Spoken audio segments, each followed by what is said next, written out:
So your site just got awarded a study. Congratulations.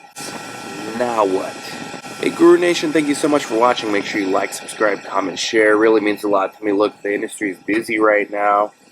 We're entering the holiday season. My site, Yuma Clinical Trials, has just been added as a rescue site for a study. We have a couple other studies starting up soon too. So I just thought, I have 2 new coordinators, they're relatively new. And there might be like other coordinators watching. There might even be CRAs watching. What happens after a site gets selected for a study, like officially selected? So site selection visit's over, but you haven't done site initiation visit yet. What happens? So this is where the site has to get busy, especially if the site's a rescue site. Busy with startup regulatory. So you'll get the most basic things are 1572, you got to complete it. Financial disclosure form for anyone listed in box 6 of the 1572. You got to send all the CVs, licenses, GCPs, IATA, CLIA waivers, all those kind of housekeeping stuff to the sponsor. You also have to do IRB approval. So if you're using a central IRB like most sites are using, you go through their portal and their process. It's about a 15-page application that is done online. Some of them remember your site from other studies. It's a little less work. Other times they don't. Sometimes you've never worked with that central IRB. There's only a few of them anyway. So that takes about a half an hour for the central IRB thing. The regulatory documents, 1572, financial disclosures, those don't take that long. What might take long is IRT access, which is basically the engine of the study that the sponsor uses. So it's how we randomize patients, it's how we screen patients, it's how we screen fail patients, it's how we assign medications, it's how we access the patient-reported outcomes these days. These are called IRT. Site needs to select who at the site is going to need access, and then those people have to do the training. It takes a couple hours. Then is EDC access. So same thing. Who at the site is going to need access to enter data and answer queries and sign off on the EDC? Yes, the PI needs to do that. Do that training. That takes maybe an hour.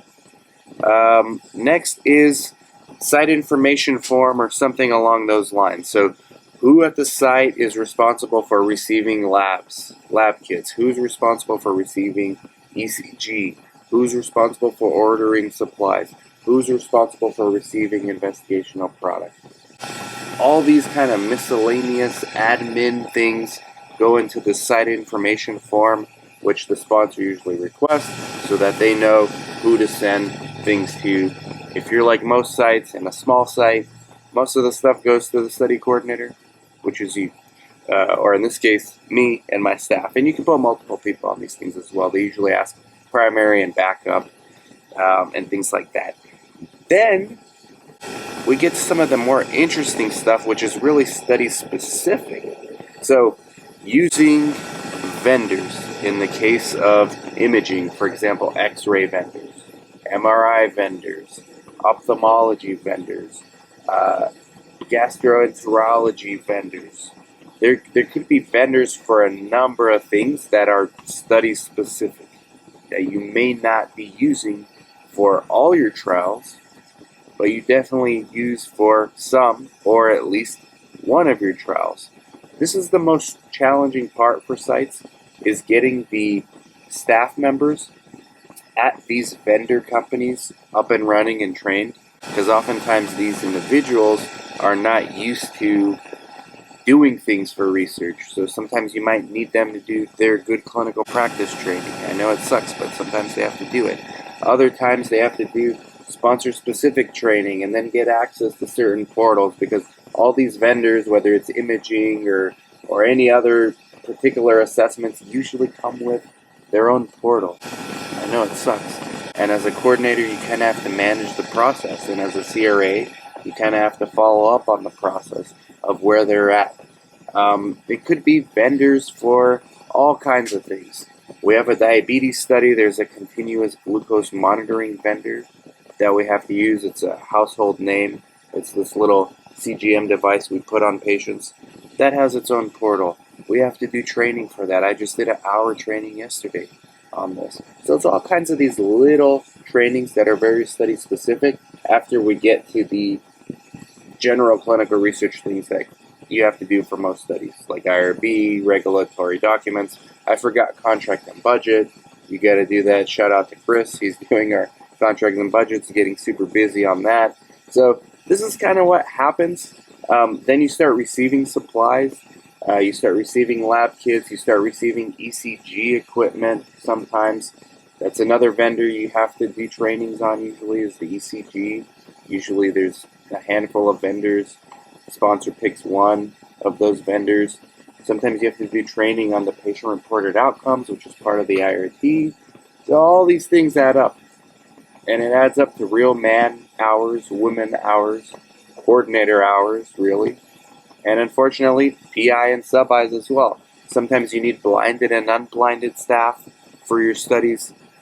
That adds a whole nother layer of complexity.